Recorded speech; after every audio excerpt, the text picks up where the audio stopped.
മിശിഹായിൽ സ്നേഹം നിറഞ്ഞ മാതാപിതാക്കളെ, സഹോദരി സഹോദരന്മാരെ, മനുഷ്യർ ലോകത്തിൽ ജീവിക്കുന്നത് ഒളിമ്പിക്സ് മെഡൽ നേടാനല്ല, മറിച്ച് സ്വർഗത്തിൻ്റെ മെഡൽ നേടാനാണ്.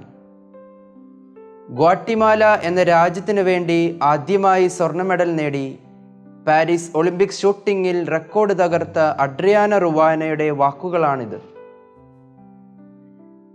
പിതാവിൻ്റെ മരണവും നട്ടലിനേറ്റ ഗുരുതരമായ പരിക്കും മൂലം ചലനമറ്റ അവസ്ഥയിൽ കിടക്കയിൽ കിടന്ന നാളുകളും ജീവിതത്തെ നിരാശയിലേക്കും വേദനയിലേക്കും നയിച്ചപ്പോഴും ഒളിമ്പിക്സ് മെഡൽ നേടണം എന്ന സജീവമായ ആഗ്രഹവും ദൈവത്തിൽ ആശ്രയവും അവളുടെ ജീവിതത്തെ വീണ്ടും കരുത്തുറ്റതാക്കുകയും മെഡൽ നേടാൻ അവളെ ശക്തിപ്പെടുത്തുകയും ചെയ്തു.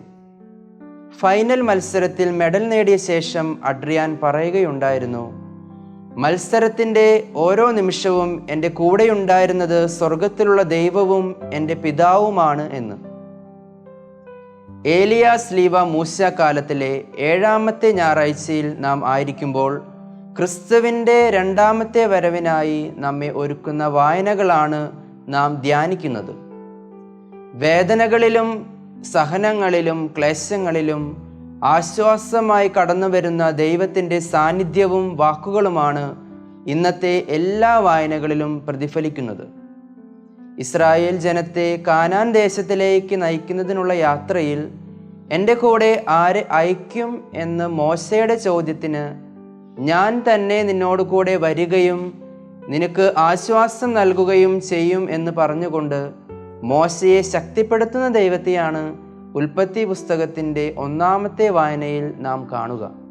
2ാം വായനയിൽ ജെറമ്യ പ്രവാചകൻ നബുക്കദ്നേസർ രാജാവിൻ്റെ കാലഘട്ടത്തിൽ ബാബിലോൺ സാമ്രാജ്യത്തിൻ്റെ വികസനം ഇസ്രായേലിന് ഒരു ഭീഷണിയാണെന്ന് പ്രവചിച്ചതിൻ്റെ പേരിൽ തനിക്ക് ഇസ്രായേലിൽ നിന്നും നേരിടേണ്ടി വന്ന സഹനങ്ങളെയും പീഡനങ്ങളെയും പ്രതി കർത്താവിനോട് പരാതി പറയുമ്പോൾ കർത്താവ് വീരയോദ്ധാവിനെ പോലെ എൻ്റെ പക്ഷത്തുണ്ട് എന്ന് പറഞ്ഞുകൊണ്ട് ആശ്വസിക്കുന്ന ജെറമ്യയാണ് നാം കാണുക. ലേഖനത്തിലൂടെ കൊറിന്തോസിലെ സഭയെ ആശ്വസിപ്പിക്കുകയും അവർക്ക് പ്രചോദനമാവുകയും ചെയ്യുന്ന പൗലോസ്ലീഹായെയാണ് നാം കണ്ടുമുട്ടുന്നത്.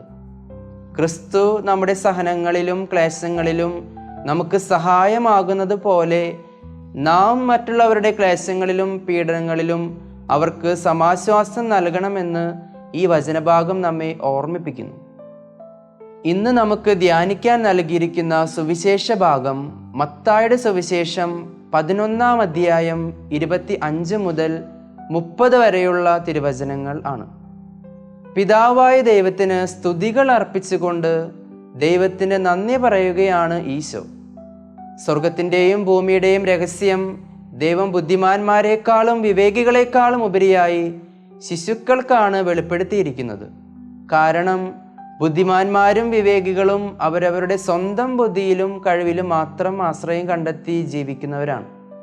അവർ ഒരിക്കലും മറ്റുള്ളവരിലോ ദൈവത്തിലോ ആശ്രയിക്കുന്നില്ല. അതൊരു കുറവായിട്ട് അവർ കണക്കാക്കുന്നു. പക്ഷേ ശിശുക്കൾ എപ്പോഴും തങ്ങളുടെ മാതാപിതാക്കളെയോ അല്ലെങ്കിൽ മറ്റുള്ളവരെയോ ആണ് ആശ്രയിക്കുന്നത്. ജീവിതത്തിൽ ഏത് വിഷമത്തിലൂടെയും കടന്നുപോയാലും സഹനങ്ങൾ വന്നാലും മറ്റുള്ളവരിൽ മാത്രം ആശ്രയിക്കുന്നവരാണ് ശിശുക്കൾ. നമ്മുടെ ജീവിതത്തിൽ സ്വന്തം കഴിവിലും ശക്തിയിലും ആശ്രയിക്കുന്നവരാകാതെ ദൈവത്തിൽ ആശ്രയിച്ച് ജീവിക്കുന്നവരായിട്ട് മാറാൻ നമുക്ക് സാധിക്കണം. കാരണം ദൈവത്തിനാണ് നിത്യമായ ആശ്വാസവും സമാധാനവും നൽകാനായി കഴിയുന്നത്. അതുകൊണ്ടാണ് തുടർന്നുള്ള ഭാഗത്തിൽ യേശുനാഥൻ നമ്മോട് പറയുക, അധ്വാനിക്കുന്നവരും ഭാരം വഹിക്കുന്നവരുമായ നിങ്ങളെല്ലാവരും എൻ്റെ അടുക്കൽ വരുവിൻ, ഞാൻ നിങ്ങളെ ആശ്വസിപ്പിക്കാമെന്ന്.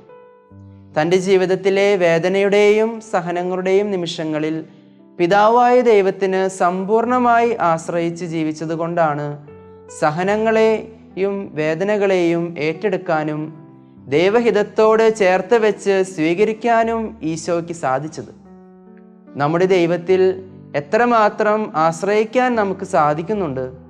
കുഞ്ഞുങ്ങൾ എല്ലാ കാര്യങ്ങളിലും മാതാപിതാക്കളെ ആശ്രയിക്കുന്നത് പോലെ നമുക്കും നമ്മുടെ പിതാവായ യേശു ക്രിസ്തുവിൽ ആശ്രയിക്കുവാൻ ഒന്നാമതായി നമുക്ക് പരിശ്രമിക്കാം. രണ്ടാമതായി നമ്മുടെ ജീവിതത്തിൽ സമാധാനവും സ്വസ്ഥതയും ആഗ്രഹിക്കുന്നവരാണ് നമ്മളെല്ലാവരും.